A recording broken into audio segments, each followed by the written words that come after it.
In this video, we're going to look at really the entire culmination of ideas for this section in the very, very important monotonic sequence theorem. Now, this theorem is really valuable because it's going to tie together all the ideas that we've been talking about in this section and the last one. Remember, in the last section, we were looking at how do we know when a sequence is going to be converging or diverging? That is, when does it have a limit? And what we've seen in this section so far are weird pieces of terminology about increasing and decreasing and bounded above and bounded below.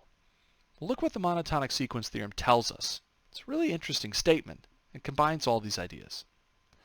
It says, first, every bounded above increasing or eventually increasing sequence will end up being convergent. Now, if you think about that pictorially, it might not be a complete surprise. If I have a sequence that is bounded above, so I know no dot in the sequence ever exceeds this amount, some capital M. And my sequence is increasing, meaning the dots have to go up. They might be able to level out for a time, but they have to continue to go up. Then it's got to be the case that eventually they level off. Now, they might level off at M, they might level off before M. But if they do level off, they're converging. Notice you could get the same statement if you were to kind of flip the picture over and have a blue little m for bounded below. So any bounded below decreasing or eventually decreasing sequence is also convergent. Or if you can kind of state all of this together at once, every bounded monotone or eventually monotone sequence is convergent. Proving this requires a little bit of work, and you can take a look at the textbook to get some of the ideas around what we call the Completeness Axiom, which is a really important thing to be able to justify this theorem.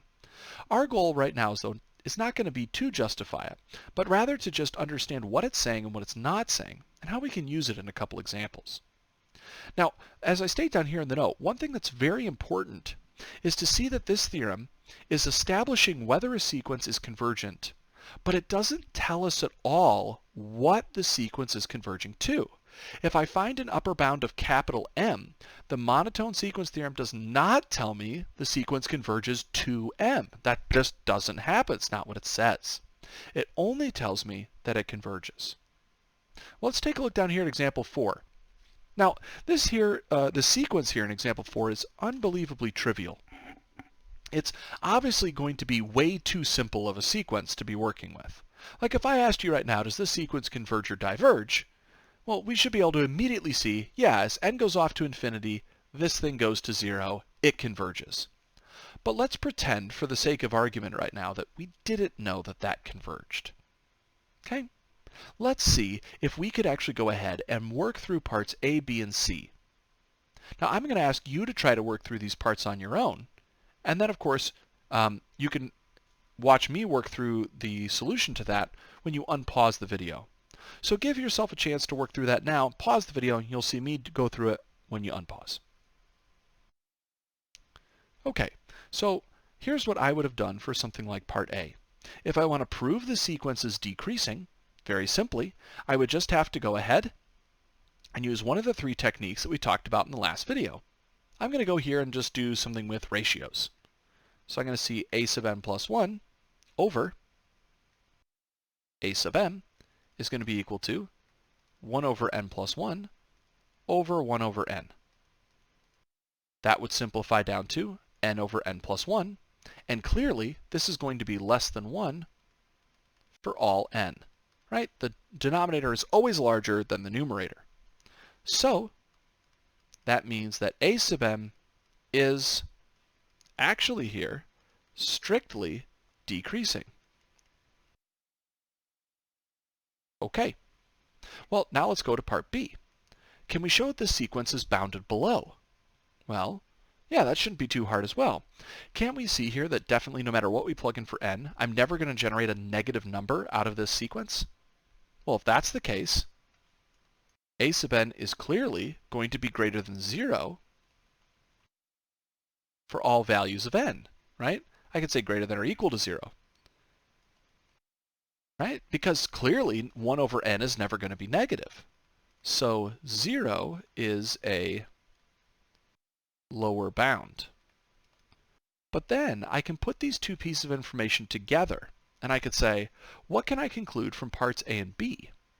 Well, if I have, again, a sequence that is strictly decreasing and bounded below, then I know by the monotonic sequence theorem, or what we'll abbreviate often as MST, the sequence A sub n must converge. Now again, it's important to note we can't state what it would converge to. That's not something we would have the ability to state by the monotonic sequence theorem. We just don't have that. However, we do know that it converges to 0 because we can see the limit and immediately think about how we would evaluate it here. But if I was trying to use monotonic sequence theorem, I'd have to kind of go through this three-step process. And at the end of the day, all I would be able to conclude is that the sequence converges. I wouldn't know what it converges to. Now, at face value, this might seem a little bit strange. Like, why would I care to show that something converges if I can't show what it converges to? Isn't this theorem not that important?